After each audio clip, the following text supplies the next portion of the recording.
Цената на горивата да остане во рамки на движењето на светската берза, апелираат од регулаторната комисија за енергетика, чиј мандат за утврдување на цените на дериватите завршува в понеделник на полноќ. Возачите за новите цени од вторник ќе се информираат директно на бензинските пумпи, кои самостојно ќе ја одредуваат цената по литар.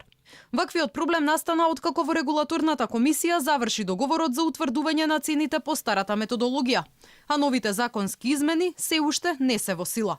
Сепак од комисијата смируваат, добиле уверување од трговците дека нема да се создаде ценовен шок. Сигурен сум дека трговците нема да влезат во некаква авантура со зголемување на цените, но доколку го направат тоа, ние при носењето на новата методологија ќе го имаме во предвид нивниот однос, така да не очекувам дека ќе има никакви непотребни ценовни шокови.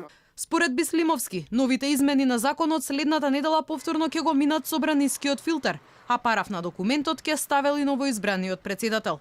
Согласно новите измени, наместо на секој 2 недели, комисијата цената на горивата ќе ја утврдува еднаш седмично. Јас очекувам дека првата одлука по новата методологија ќе ја донесеме не овој понеделник, туку следниот понеделник. Мислам дека е тоа 20 мај.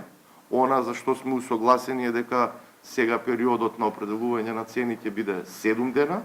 Целта на овој нов концепт е да се избегнат било какви ценовни шокови, да има поголема предвидливост и за економијата, како и за граѓаните од една страна, од друга страна да има и за трговците. Во иднина цената на горивата ќе се пресметува според движењето на цените на светските берзи и средниот курс на доларот, а во пресметката ќе бидат вклучени и трошоците на трговците за набавка, складирање и транспорт. Дополнително ќе се одреди и маржа за профит на трговците, но според регулаторите, заработувачката ќе мора да биде разумна.